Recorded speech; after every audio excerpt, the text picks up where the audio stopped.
Hello and welcome to the 2021 Conference on Race, Inequality, Language, and Education at Stanford University's Graduate School of Education. On behalf of my colleagues in the Graduate School of Education, we're excited to welcome you to our community today. My name is Brian Brown. I have the privilege of serving as the chair for the RILE program for the 2021-2022 academic year. And the theme for this year's conference is Beyond Barriers, Challenging Persistent Inequalities in Education in a Newly Hybrid World. Now, the premise of this conference is a shared goal of rethinking our assumptions. A 2015 study from the Cornerstone Research Institute suggested that those who use Firefox or Chrome are more efficient and productive employees than those who use default browsers. Now, I'm not here to disparage or judge your default browser. What I am here to suggest is that the logic of that research is that those who made a conscious decision to download a different browser ask an important question. And that question is this the best software for my operating system? Does this work better? And so in light of that way of thinking in that same fashion, we have to carefully consider what we assume about our educational context. When we think about the education of Asian communities, are we asking critical questions and thinking beyond the default? When we conduct research, are we thinking beyond the default? When we invite you to join us in doing just that, we want to think beyond our basic assumptions about how things work so that we can really push the envelope. If you're joining us today, then we invite you to join us as being the vanguard of creative thinking. We want to push the envelope to explore the best ways to improve education. And today, we invite a community of experts from all across the country to talk about some very important issues. So in order to get us started today, I want to thank you for joining us, welcome you into our community of thinkers, and I want to introduce our dean, the I. James Quillen Dean of the Graduate School of Education, Dan Schwartz. Dan, the floor is yours. Thank you, Brian. Welcome, everybody. So we started the RILE program about 5 years ago, and the idea was it's an interdisciplinary program that's really meant to be student-facing. So we have a lot of faculty who are disciplinary experts, say linguistics, sociology. But for significant problems and challenges and opportunities, you need interdisciplinary work. Now, I don't know if the faculty are going to become interdisciplinary, but I sure hope the students do, and they get to hear lots of different points of view. So it is interesting. RILE has been phenomenally successful. We have a great student cohort, better every year, although I like all the prior cohorts as well. One of my big fears was Arnitha Ball, who was one of the originators of RILE, has retired. And she was one of the world's great conveners, right? She could really bring an amazing group together. But it turns out that Brian and his team, Kendra, Coco, are even better conveners, because this is a stunning lineup and a stunning set of programs for the week. So I can't wait to see what happens. I want to thank you all for coming. It is great to see that schools of education are so far ahead in thinking about these matters than all the other schools, say, at Stanford. And I'm really proud of that. And I look forward to what great ideas show up. So thank you and have a good time. Thank you, Dean Dan. So now I want to introduce our moderator for today. Dr. Anthony Antonio is a professor of higher education here at Stanford University. His research focuses on issues of access and equity in higher education. As college admissions become more competitive, Dr. Antonio focuses on ways that we can seek better understandings of how college-going cultures are developed and maintained. He is a world-class scholar and an incredible human being, and we're fortunate to have him as our host today. So welcome, Anthony Antonio. Thank you so much, Dr. Brown. I want to open with full acknowledgement that this conference comes to you from the occupied lands of the Ohlone Muwekma people. And we'll pause. Okay, we start off this year's RILE conference with the knowledge that among Asian Americans, violence surpasses discrimination as a major threat in their lives. Across generation, political ideology, and gender, this is where we are. In today's session, we start with that reality and ask, what the hell is going on? And what can we do as educators in and out of schools to combat anti-Asian hate? To engage our discussion, I want to now introduce this really amazing panel. Stacey J. Lee is Associate Dean for Education in the School of Education and the Frederick Erickson Wisconsin Alumni Research Foundation Professor of Educational Policy Studies at the University of Wisconsin-Madison. Dr. Lee engages anthropological approaches to examine immigrant education with the goal that her research will contribute to social justice efforts for immigrants and other marginalized students. She is the author of the classic, powerful first volley in opening up educational research possibilities of AAPI students, and we all know it, Unraveling the Model Minority Stereotype, Listening to Asian American Youth, and Up Against, Listening to Asian American Youth. She's also the author of Up Against Whiteness, Race, School, and Immigrant Youth. She's currently completing a book with graduate students tentatively titled The Politics of Asian American Invisibility. In short, Dr. Lee is one of the scholars on whose shoulders many of us proudly stand upon. Eujin Park is an ideal Provostial Fellow for the Studies in Race and Ethnicity here at Stanford. Dr. Park draws upon critical race theory, Asian American studies, and community engaged research to examine how Asian American youth and families negotiate with race in and through educational institutions.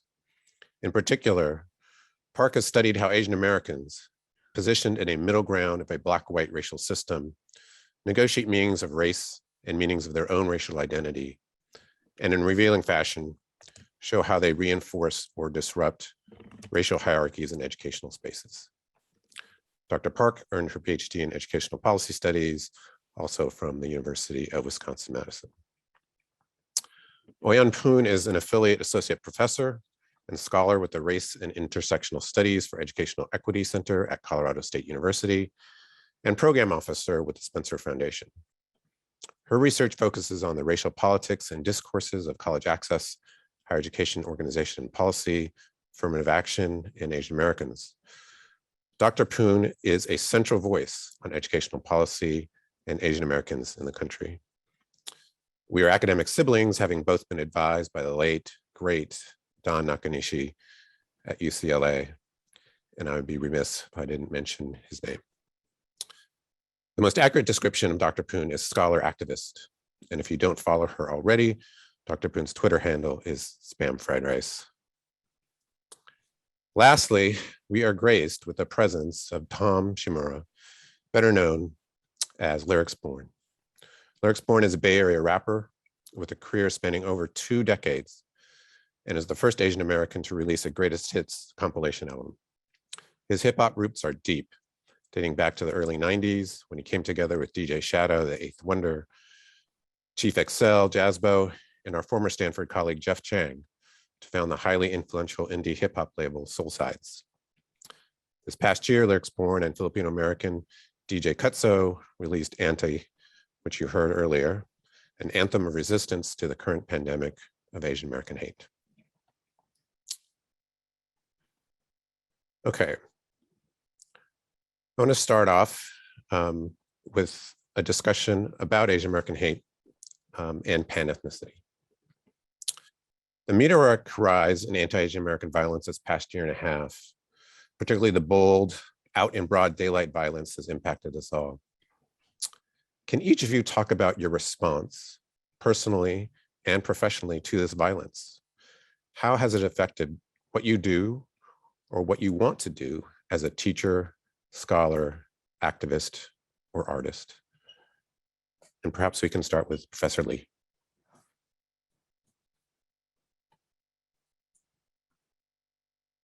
I was afraid you were going to start with me.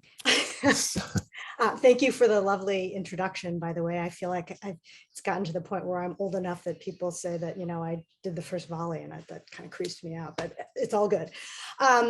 So I think your question was, you know, how do we make sense of the moment and how has that shaped the work that we do? I mean, I think sadly, for most of us who do this kind of work, this moment is not really all that surprising, right? It's a moment among moments, right? And when all you need is a moment when things, well, okay, let me back up by saying the experiences of Asian Americans are shaped in large part by the idea that Asians are the yellow peril, perpetual foreigners, in addition to this model minority, right? And I would say they're really two sides of the same coin. And today's conversation is primarily about the model minority, but I don't really think you can talk about the model minority without talking about this notion of yellow peril and perpetual foreigner, right? And so I think this particular moment in 2020, 2021 is where we see these two stereotypes coming together, right? The idea that Asian Americans are perpetual foreigners and also model minorities come together as a threat. And that, of course, feeds the hatred. But this is a story that repeats itself throughout the history of the United States, right? So it's not a new story. It's just got a flavor of 2020, 2021 because of COVID, but it's really the same story that has affected Asian Americans throughout history. So I think that's the first thing I would say. As far as what this means from my work, I think it just reminds us that we have a lot of work to continue to do, right? Like that this is surprising to people. It suggests to me that we haven't yet gotten through to people to sort of help people understand the racism that Asian Americans have historically always faced in the United States and continue to face, right?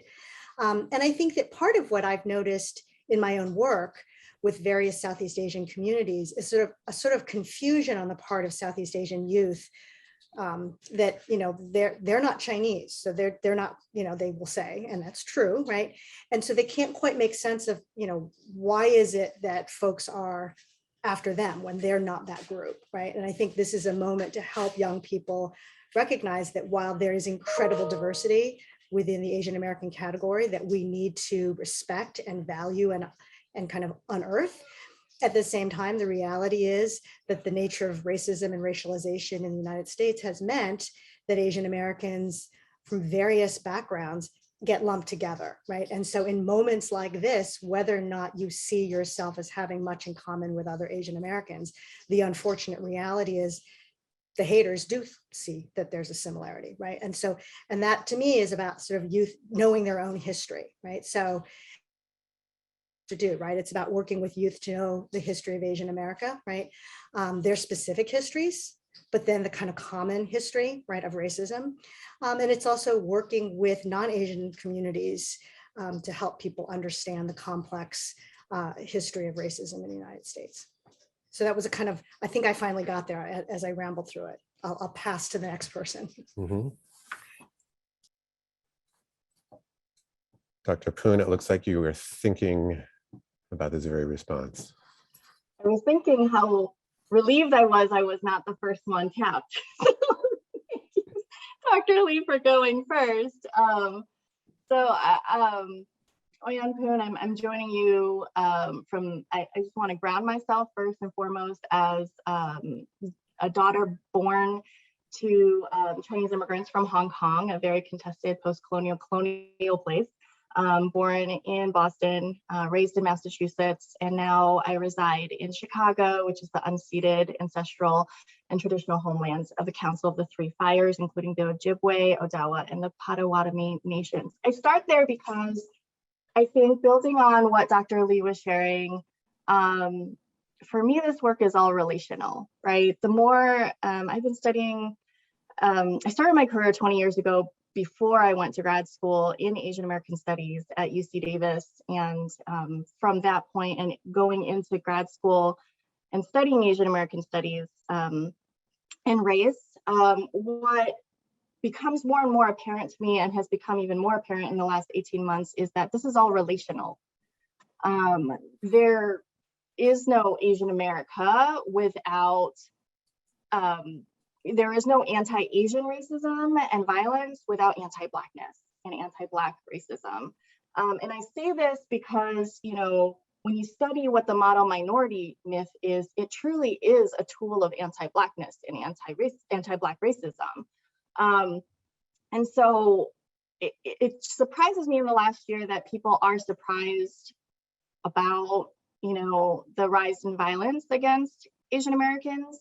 And I say Asian Americans specifically and not AAPIs, although Pacific Islanders have also faced a rise of violence.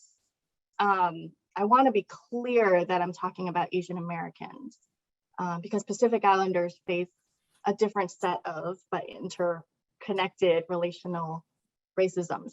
That said, you asked, how does this moment shape my work today? And I think I've been contemplating a lot about theories of change that face Asian Americans today. I think in this moment, we have seen some Asian American celebrities and high-tech Silicon Valley types invest in, quite frankly, anti-Black carceral states, right? There have been ransoms, essentially, in Oakland, Chinatown, for example, saying like, bring forward, these perpetrators of hate, and it's been targeting Black people in particular. And I've also seen really abolitionist strategies as well. So I'm seeing these two kind of change theories in response to this moment right now that has been really interesting. And I think that I'm watching some of these folks, for instance, from AAPI Women Lead, Dr. Connie Won in particular, and Eddie Jang from the New Breath Foundation, doing the work of community education and working with Asian Americans who are putting forward like ransoms, right? Talking to these celebrities and wealthy Asian Americans to say like, I don't know if this is the way you want to do this. Like, you're only perpetuating another form of oppression that really doesn't help us at all. It doesn't help our communities at all. And so I'm seeing this really interesting community-based education happening. And yeah, I just want to like double down on what Dr. Lee just shared, which is like, this moment isn't new. I also heard people saying like, wow, it's great to finally see Asian Americans stand up and take against racism. And I'm just like, I have to laugh because, this is centuries of struggle. And so this is not new. But what that means is that if this moment is not new, how do we learn from our histories? Because these different divergent theories of change in our communities have also emerged when you look at various lawsuits and court cases throughout history to see the different strategies, politically, racial ideologies that are represented in these efforts. And so I think I'm just, again, I too am rambling, but I will just pause there and say it's just really making me reinvest in the need for building solidarity across communities and to think deeper and more critically about the systems that affect Asian Americans, are not just targeting Asian Americans, but they are interlocked and in relationship with other systems of oppression. I'll stop there. Mm-hmm. So when talking about strategies, I want to turn to Lyrics Born and ask, when you put together the song Anti, what were you thinking with regard to why you wanted to put it together? What kind of impact did you hope it might have, beyond the fundraising that you did for StopAAPIHate? Tell us a little bit about the generation of that song. Well, to be completely honest, I wasn't thinking. It was completely done on feel alone, and this was it was an idea actually that Cutso brought up because he was working on a separate event, and he called me and he said, hey, they want some special material from me, but what I think would be more appropriate given the time and the era that we're living through, we should make something new and original. And I completely agreed. I actually had, a few things jotted down from the past 10 to 15 years that I just hadn't had the opportunity to compile. And You know, the need and the spirit behind the song was so strong that we had that initial conversation. We wrote the song, we composed it, it was produced, recorded, mixed, video shot, uploaded, Bandcamp campaign generated, almost $10,000 raised within 10 days, you know, and that's the fastest that we have ever gone through that process and that cycle before together.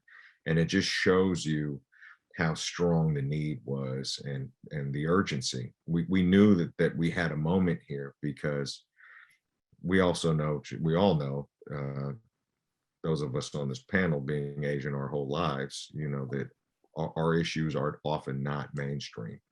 And I cannot remember ever a time when I turned on mainstream news and heard the words Asian American in my lifetime.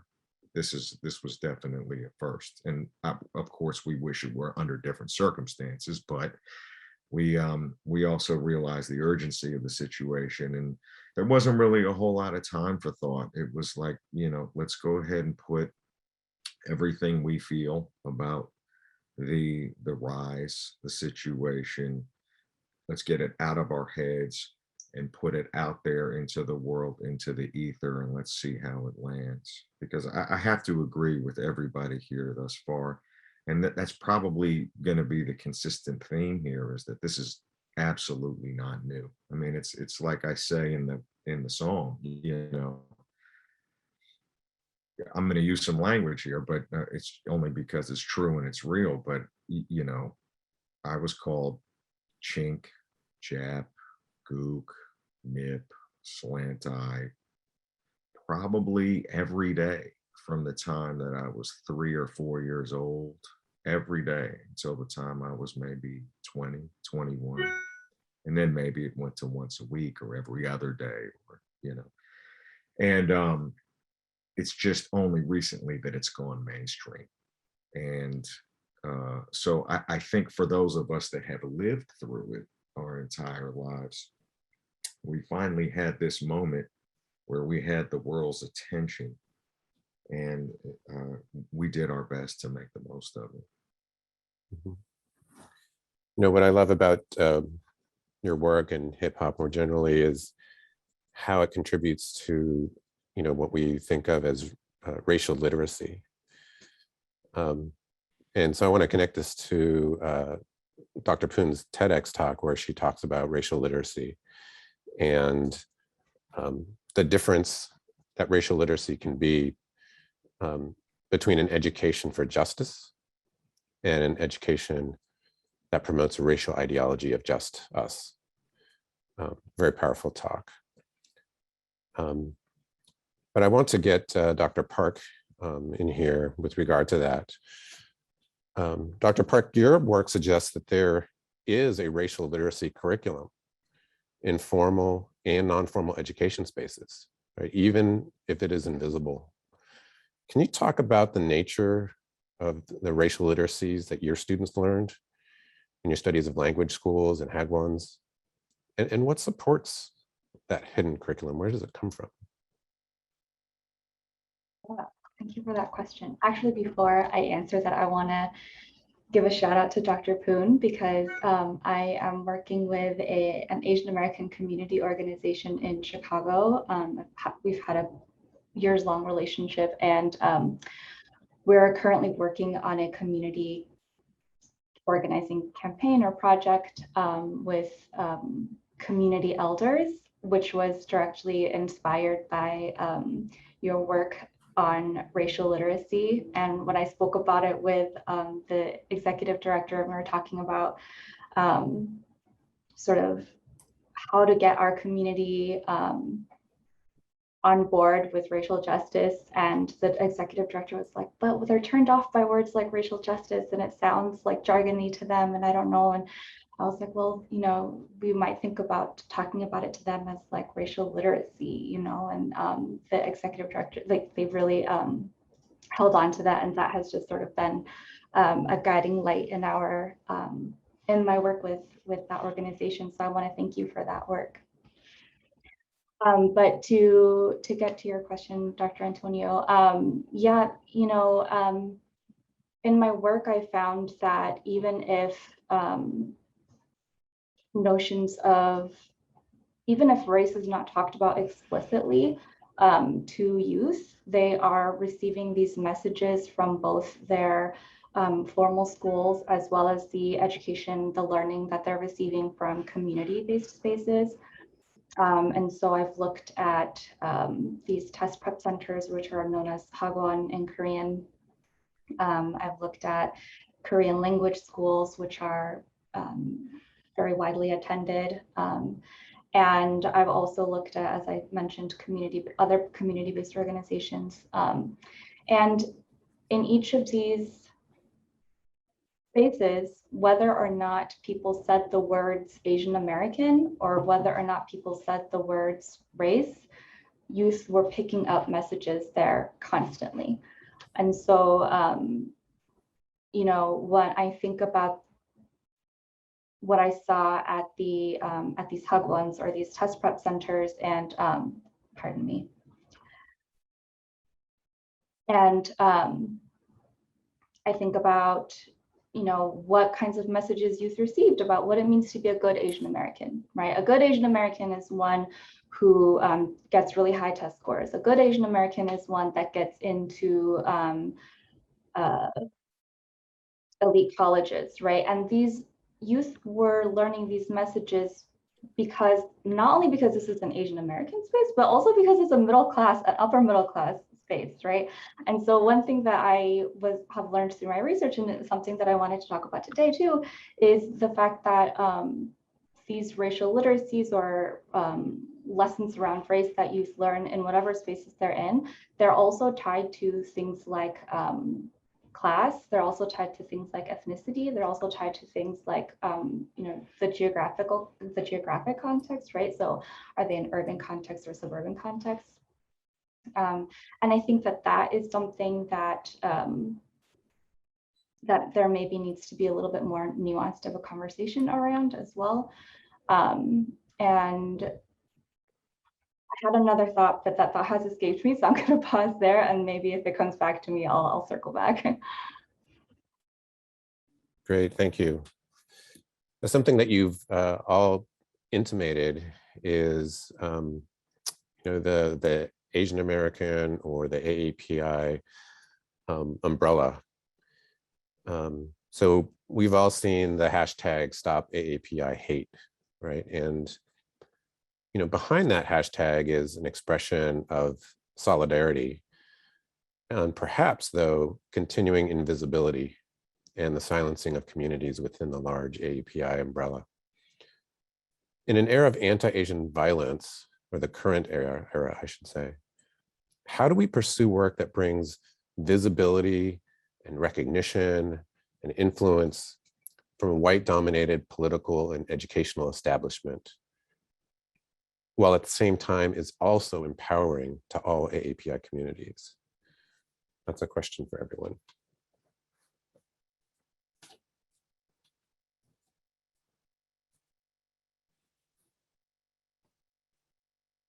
Dude, really? Sorry. Just coming in with the light questions, huh? Softballs.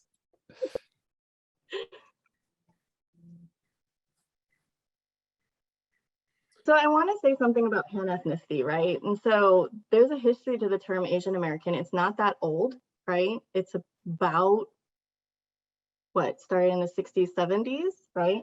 And so it's not that old because I was born in the 70s, so that's not that old at all. And it came out of political solidarity, right? I think it's important to remember that pan-ethnicity is an aspiration, right? At the same time, it can be the state's way of clumping people together, right? So there's kind of from above and from below, right? The subaltern pan-ethnicity is what I'm talking about, right? Like the Third World Liberation Movement, Asian American Studies movement, ethnic studies movement, right? Asian America came about in that era of the civil rights movement. That said, the state has co-opted that term and heard like, oh, okay, the word Oriental is not preferred by this population. Well, let's just use Asian American. But, you know, their meaning of it is very different. It's a demographic meaning, whereas Asian American came out of political movements and community struggles. It's not perfect. And it is a like many coalitions politically, it is of a particular time and a particular moment. And so it does not always have to be, it is not permanent, right? And so I find it to be a practice, right? Do you mean Asian American? Do you mean AAPI? AAPI actually came from the state first and foremost, not so much the community itself. There were less solidarity ties between Asian Americans and Pacific Islanders to create this AAPI terminology that actually came from the Census Bureau in DC in the 70s, 80s. I just wrote a paper about this. And so the question is, what does Asian American mean? What does AAPI mean? And to me, it's a political practice, and solidarity is a practice, right? And so if there's a shared political agenda, then let's do this, but let's learn across, you know, our differences and get to know each other and respect each other. Yeah, so what does that mean for education? I'm in Illinois, where we just passed the TEACH Act.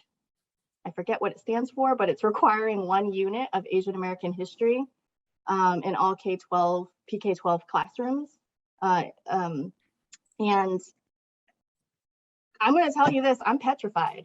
Because I'm going to tell you right now, these teachers in schools are not ready for this. These colleges of education who are preparing teachers are not ready for this. And I have a first grader who just walked in the door, and I'm petrified that her teacher is one day going to say, like, let's open a fortune cookie and call it a day. I have met my state required teaching of Asian American history, right? And that too is a violence, I think. And so there needs to be continued practice and meditations of solidarity and what that means to get each other's back. What it means is to get to know each other first and foremost, as step one, I think. So I'll just stop there. It's a practice. Mm-hmm. Can I just pick up on what was just said? I think your point about the historical origins of the term and category of Asian American, Asian America is really important for us to sort of consider, and to also recognize that since that time, Asian America has become increasingly diverse, right? So, you know, during the civil rights era, we didn't have, for example, large populations of Southeast Asians, you know, and, you know, that has come post that period, right? And I think the increasing diversity of those of us who are categorized as Asian Americans requires us to actually sort of do the work of, as you suggested, you know, getting to know each other, right?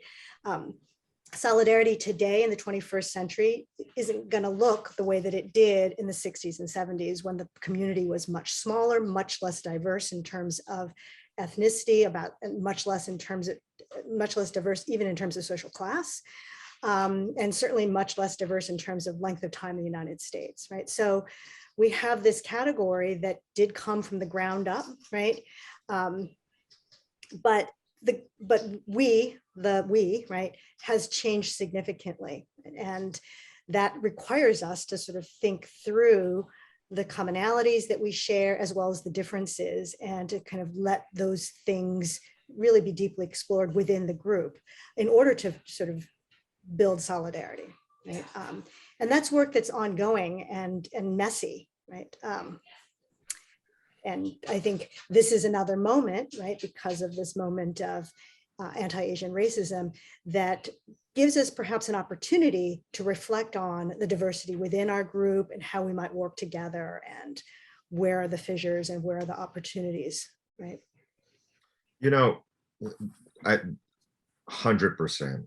And I think what I'd like to add is that, you know, I spent my life and my career in the entertainment space, you know, where similarly we have very little representation we've seen a lot more recently, and we've had, huge milestone successes recently in the entertainment space. But similarly, we see that historical void in education and in politics. And I think that's one of the things that inspired me to work as hard as I have, because one of the things that I struggled with growing up was the text that I was reading. And, when I just remember, and I grew up in Berkeley, California, which is, known as one of the most liberal progressive cities in the world, but yet here I had a history book. This is back when we had textbooks this thick, and the only mention of Asian Americans was probably a paragraph like this about the Chinese that worked on the railroads and Japanese American internment. And that was pretty much it. And I'm looking around, and it didn't really take into account my experience, but I'm looking to my right. Here's my Filipino friend. Here's my Laotian friend. Here's my Hmong friend. Here's my Vietnamese friend. Here's my Filipino, et cetera, et cetera, et cetera. And it just was a very narrow view of who we were as Americans, and Asian Americans in particular. And so I think from my point of view, it was clear that there were no Asian Americans involved in the writing of these texts, just because there was close to zero representation. I think that similarly in politics and in entertainment, I don't know if we're going to see that change unless we insert ourselves in those positions where we're able to create those kind of changes, where the text can change, whether the text changes in politics, whether the text changes in education, whether the text changes in my field, which is entertainment. Until we're able to insert ourselves in those voids, I don't think we're really going to see change. And thankfully that's happening. And, Dr. Poon was talking about, I don't think that, we're not ready for, the uninitiated to teach Asian American studies. But at the same time, to my ear, I'm jumping for joy inside that we actually have a starting point, because I remember what it's like to not have any of those things. And I think we have to look at it also as a living, breathing text and a work in progress that we will be changing on the job, because it's just as the terms change, as how we see ourselves change, as the complexion of America changes literally and figuratively, we will have to add on as we go.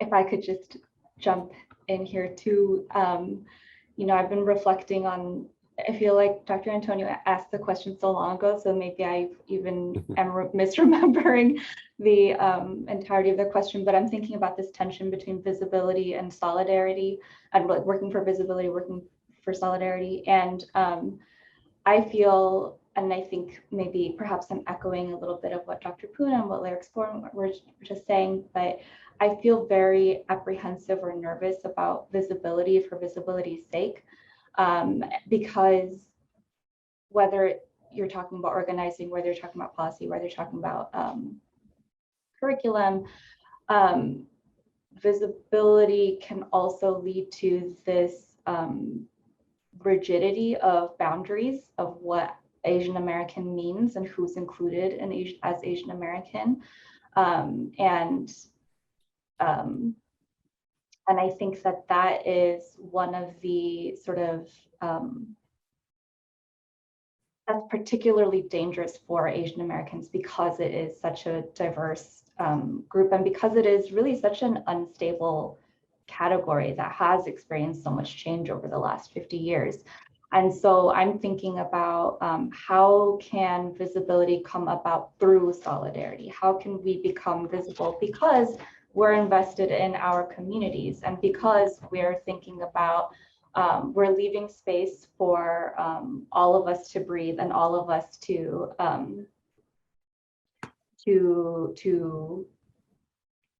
say our piece and to make our space, right? And in doing that for ourselves, how is that going to lead to greater visibility? And so those are just sort of some of the thoughts that that are going through my mind in response to that question. I'm going to pause because that was beautifully put.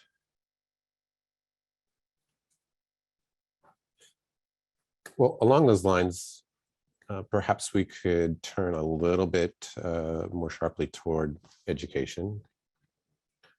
In the realm of education, and we're talking about schools, but also informal learning spaces. And I would include, popular culture and media. We consume, we are educated in very many places, including in the popular culture. In all of those places, what are our prospects for change with regard to Asian American hate? Maybe put it in a different way. If it were 2018, pre-pandemic, what should we do now in our schools, our learning spaces, to stave off this wave of anti-Asian violence?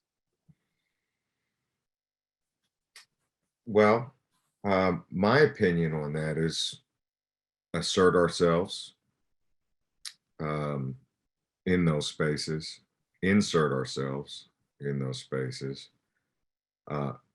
demand to be seen, demand to be heard.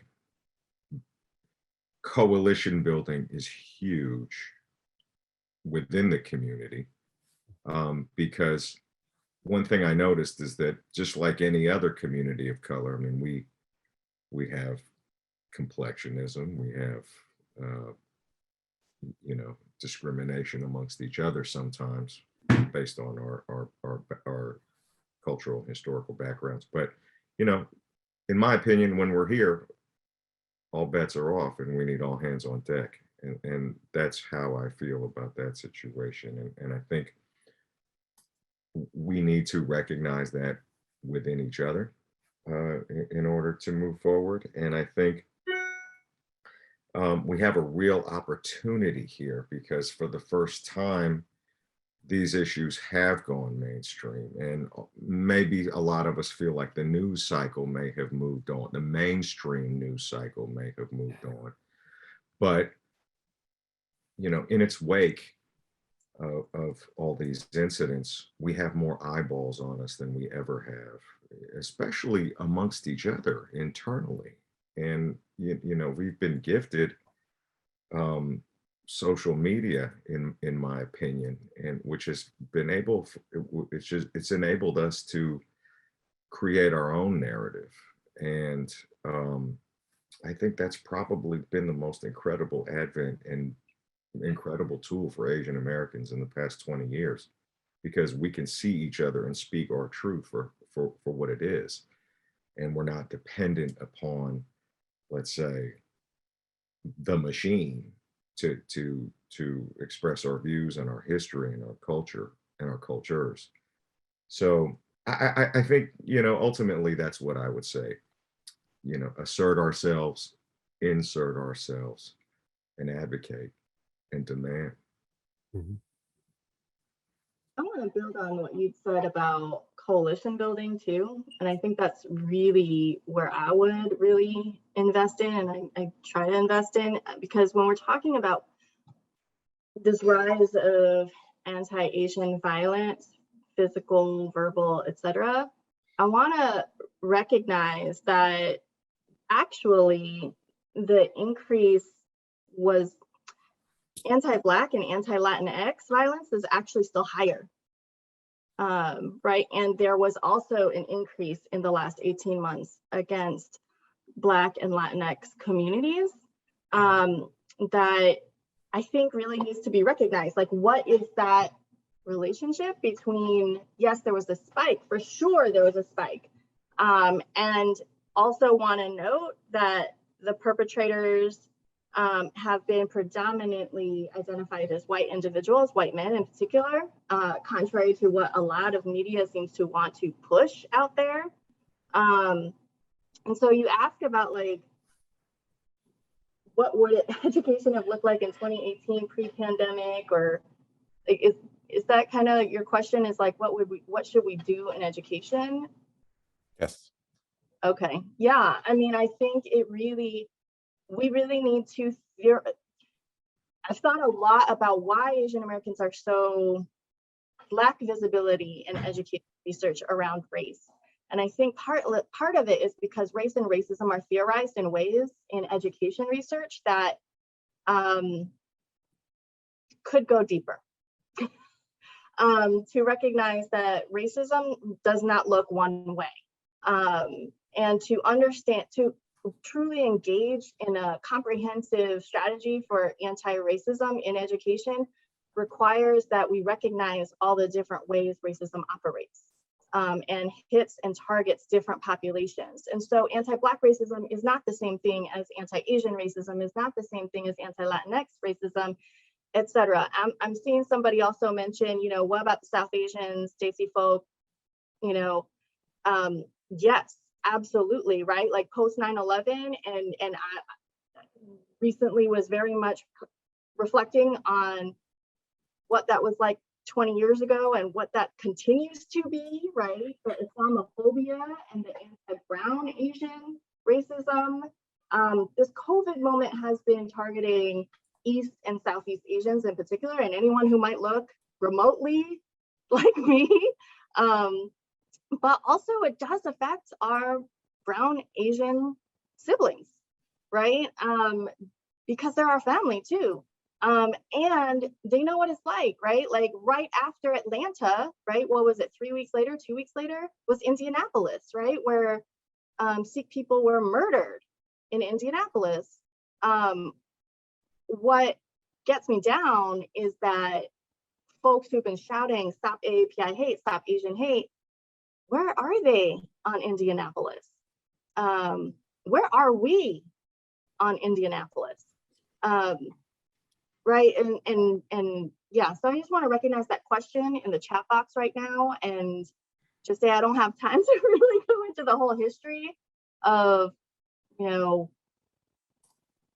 yeah, I'm writing a book on it though. Like, why is Asian American not a color? It was a question my daughter asked me when she was 3. When she was like, are we Black? Are we white? And I said, no, no. And I go, we're Asian American. She goes, that's not a color. And I was like, that is correct. And how do I explain to a 3-year-old racial formation theory? So I'm working on a book right now to answer her. I'm not sure if we could have staved off this wave. But I am thinking about how could schools have been better prepared to support Asian American families and students as they're experiencing this. And I think that it's clear that schools were woefully unprepared on how to provide support for Asian American young people. You know, I'm thinking about in the immediate days following the Atlanta murders, I helped to facilitate a healing circle for and by Asian American young women. And the high schoolers there said, you know, my teachers didn't say anything that day or the day after. They didn't leave any space. They didn't acknowledge it, and it was so painful. And so these youth were experiencing not only the pain of and the trauma of like what happened and seeing that news, they felt that again in schools, right? Because again, their pain and their experiences were not being acknowledged in schools. And so I think that, I don't know if we could have staved this off, but I do think that if schools and, you know, if like schools of education and also education researchers, if we had done a better job of, or if, as Dr. Poon was saying, the Asian American experiences and Asian American racialization were better understood and more visible, then maybe schools would have known better what to do and would have cared to do a better job as well.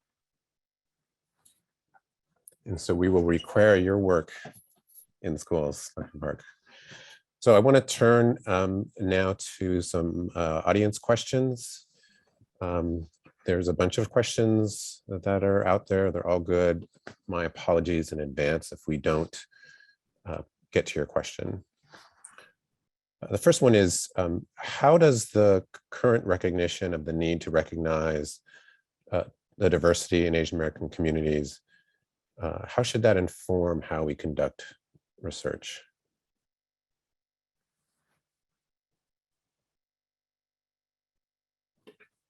I'll just start off and say that I think all of us have conducted research and put an Asian American tag on it for a number of reasons, and maybe as a way of looking forward. Yeah, how do we recognize, or how do we recognize the reality of this very diverse population when conducting our research?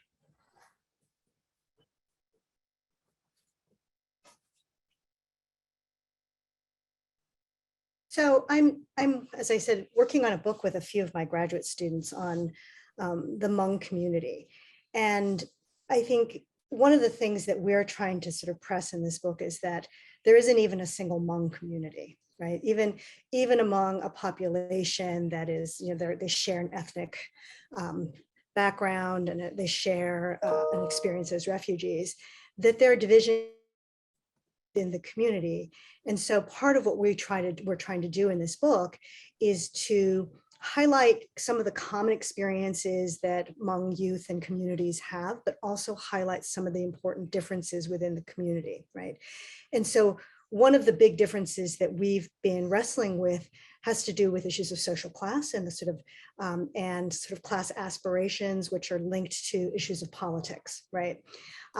So the book is basically an ethnographic study of the invisibility and misrecognition that the Hmong community faces in this one, we call it Lakeview, right? And how that sort of manifests itself inside schools and within the larger community, but then how adult community members and youth are sort of pushing back and pressing back against that invisibility. And what we found is that there are really very different ways that the Hmong community is making sense of the misrecognition and challenging and resisting that misrecognition. And those differences, again, are related to social class and class aspirations and sort of political kind of ideologies.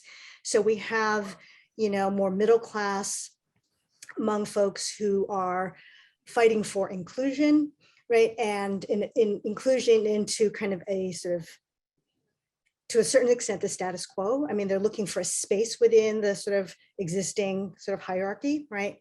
And we compare that to much more sort of radical Hmong groups who are really, throwing their lot in with Black folks and fighting anti-Blackness. And that's a very different approach to challenging the concerns of the community. And it's actually not only a different approach, but it's a different take on what's wrong, right? Mm-hmm. One is we're just invisible, we need to insert ourselves, and there's some truth to that, right? And the other is our invisibility is linked to the greater suffering of low-income Black folks, right? And so really looking at the intersections of race and class, but also seeing the relationship between the oppression faced by Hmong folks and anti-Blackness, right? And Black communities in which many of these folks live. So I think, to answer your question, we need more research that is specific to communities, but even that research needs to explode the diversity and complications within those communities. And part of how we do that is by taking seriously issues of intersectionality, right? That sort of race as it intersects with social class, gender, these things actually matter in people's lived experiences and how they make sense of the world. Mm-hmm. Right, this next question is from Elizabeth Ching. Elizabeth asks, how do you combat the racial purgatory, quote unquote, that I feel where we are seen as white adjacent or honorary white people, and where we are often not considered as BIPOC. I want to connect that to somebody else asked a question about Kenny Xu, and acknowledge that there are Asian Americans who are perfectly comfortable and fine investing into being white adjacent, pursuing whiteness, recognizing that the status quo racial power system has whiteness on top. So why not pursue possessing whiteness, right? And that's what the Kenny Xus of the world are doing. So I want to say that there are Asian Americans doing plenty of that, right? Stacey, I think you're muted. Love to hear what you say. Yeah, no, I was going to say that's really, really important point to make. And it's a point that I think really reveals the power of white supremacy. I think those actions actually speak, that's consent to white supremacy. It's acknowledgement that white supremacy is a thing. I don't think it's a denial of racism. I think it's a sort of strategic recognition of white supremacy and thinking, hey, this might be our best bet forward, right? Like, and sort of seeing that as a response to racism, but perhaps, at least in my mind, a problematic response, right? Like it is a recognition of racism, right? Like that consent to white supremacy only happens when we recognize that white supremacy is a real thing, right? So those folks who are acting like that and, you know, embracing kind of being honorary whites, they're basically saying, yeah, there's racism, there's white supremacy. They're not denying that. Their very action is rooted in an understanding that it's better be on the power position, right? And rather than saying, maybe this whole thing can be changed, and maybe we can have a different theory of change to change everybody, right? And we have historical cases of that, like Wong Kim Ark, Lau versus Nichols. Yeah. Right? Lau versus Nichols is a fascinating case. And I think the archives are over there at Stanford around Asian Latinx solidarity and strategy. Around how to gain rights to bilingual education. And shout out to our colleague Kenji Hokuta, who has done a lot of work on Lau v. Nichols. It's 3:58, and I apologize, but I need to turn it back over to our presider, Dr. Brian Brown, to help us close out the session. So I just want to thank everyone for joining us, and thank you for the panel for the insights and wisdom you shared today. I want to pay recognition to three people who really have allowed us to be here today. That's Terrence Turner, Coco Massingale, and Kendra Shabomahin, who really helped us to organize. And so as we push forward in this conference, we invite you to join us this week, as we'll be here every day from 3 to 4. For master's students and PhD students interested in additional conversation, we invite you to join us in our post talks. And for the rest of us, I heard Instagram and Facebook were down, so join us on Twitter as we'll continue this conversation today. We've learned quite a bit. We look forward to future conversations, and we thank you for joining us. We look forward to having you all with us in the days to come. And so thank you all. Have a great day. Thank you for day one of the RILE conference. Have a great day.